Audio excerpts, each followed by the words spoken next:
alam lahut, alam yang tidak pernah dikunjungi oleh seluruh makhluk Allah Subhanahu wa taala kecuali baginda Rasulullah sallallahu alaihi wasallam.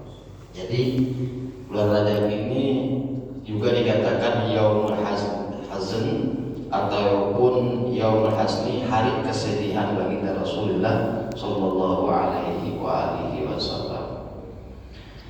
Dan tidak ada seorang hamba Allah yang diundang langsung oleh Allah untuk berhadapan dengan beliau kecuali Rasulullah sallallahu alaihi wasallam dari zaman Nabi Allah Adam alaihi wasallam sampai kepada beliau. Dan beliau ini diberangkatkan oleh Allah Subhanahu wa taala itu dengan kendaraan yang diambil dari surga, yang diambil oleh malaikat Jibril. Kenapa? Karena keberangkatan beliau ketika di Isra dan di Mi'rajkan oleh Allah Subhanahu wa taala itu didampingi atau ditemani oleh malaikat Jibril. Bahkan dalam riwayat lain ditemani oleh malaikat Jibril, malaikat Israfil, malaikat Mikail.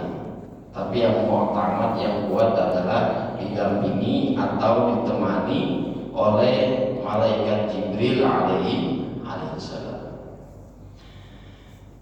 Ini buruk diambil dari surga, kendaraan yang ditunggangi ataupun yang mengantar Rasulullah Shallallahu Alaihi Wasallam. Kalau di dalam kitab-kitab tidak dijelaskan persisnya itu kendaraan buruk seperti apa.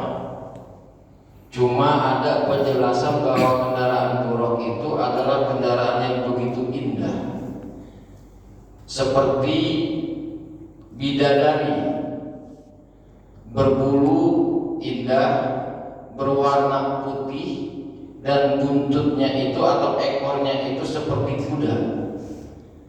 Kalau kita meyakini bahwa kendaraan buruk itu seperti yang kita sering saksikan di foto-foto atau di figura-figura, itu sebenarnya tidak boleh.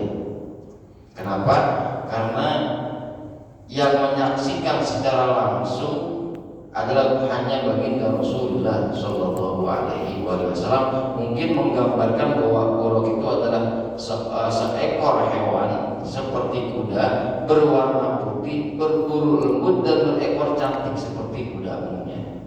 Jadi kalau ya persis itu seperti apa, hewan sapi kah, kuda kah, kerbau kah, kambing kah, unta kah, tidak ada penjelasan, tidak ada penjelasannya.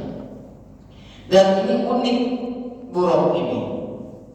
Uniknya itu ketika malaikat Jibril sampai di alam surga untuk mengambilnya itu, dia dalam keadaan termenung, dalam keadaan sedih, dan dalam keadaan yang teramat kurus.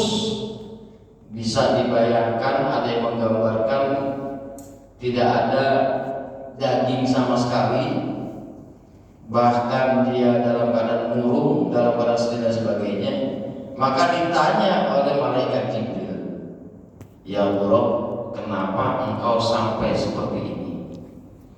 Ternyata kurusnya itu buruk, sedihnya itu buruk karena kangen dengan baginda Rasulullah Shallallahu Alaihi Wasallam. Ketika mendengar apa yang diucapkan oleh buruk tersebut kepada malaikat Jibril, maka dikabarkanlah oleh malaikat Jibril, "Wahai buruk, kamu akan bertemu dengan yang engkau sangat kagumi, yang kau ingin segera berjumpa dengan kekasihnya Allah Subhanahu wa taala, yaitu baginda Rasulullah sallallahu alaihi wasallam." Seketika itu juga buruk menjadi segar kembali, bahkan menjadi tumbuh kembali. Ini artinya mungkin bisa digambarkan ketika kita kangen gitu ya dengan seorang ibu, dan kita kangen dengan seorang ayah, kita kangen dengan seorang anak yang mungkin lama tak jumpa gitu kan. Kita kangen dengan seorang kekasih gitu ya. Itu kita seperti itulah, termenung, berpikir, sedih dan sebagainya yang bisa menyebabkan kurus atau menyebabkan badan kita itu tidak baik. Maka ketika didengar oleh buruk itu bahwa dia akan bertemu dengan baginda Rasulullah Shallallahu Alaihi Wasallam, maka seketika itu juga dia segera kembali dan menjadi gemuk kembali. Itu seekor burung. Itu Rasulullah Shallallahu Alaihi Wasallam sebelum diisrakan oleh Allah Subhanahu Wa Taala itu mampir terlebih dahulu dari Masjidil Haram. Itu yang pertama dia mampir di Madian. Madian itu tempat di mana Nabi Allah Musa alaihi salatu wassalam diturunkan oleh Allah Subhanahu wa taala. Madian. Di situ ketika dia sampai, dia berdoa, bahkan dia sholat di tempat tersebut. Setelah dia mampir itu, sebelum ke Masjidil Aqsa, dia mampir lagi. Dia namanya Baitul Lahmi. Baitul Lahmi itu kalau zaman sekarang yang diklaim oleh non muslim itu namanya Bethlehem, tempat di mana dilahirkannya Nabi Allah Isa alaihi salatu wassalam. Sebenarnya adalah Baitul Lahmi, artinya rumah daging. Di situ baginda Rasulullah Shallallahu Alaihi Wasallam pun melakukan sholat 2 rakaat, kemudian dia berdoa, mendoakan Nabi Allah Isa alaihi salatu wassalam. Apa yang dapat kita tarik kesimpulannya? Bahwa yang namanya ziarah, yang namanya tawasul, yang namanya mendoakan orang lain itu jauh lebih dulu sudah dilakukan oleh baginda Rasulullah Sallallahu Alaihi Wasallam. Jadi tidak ada larangan.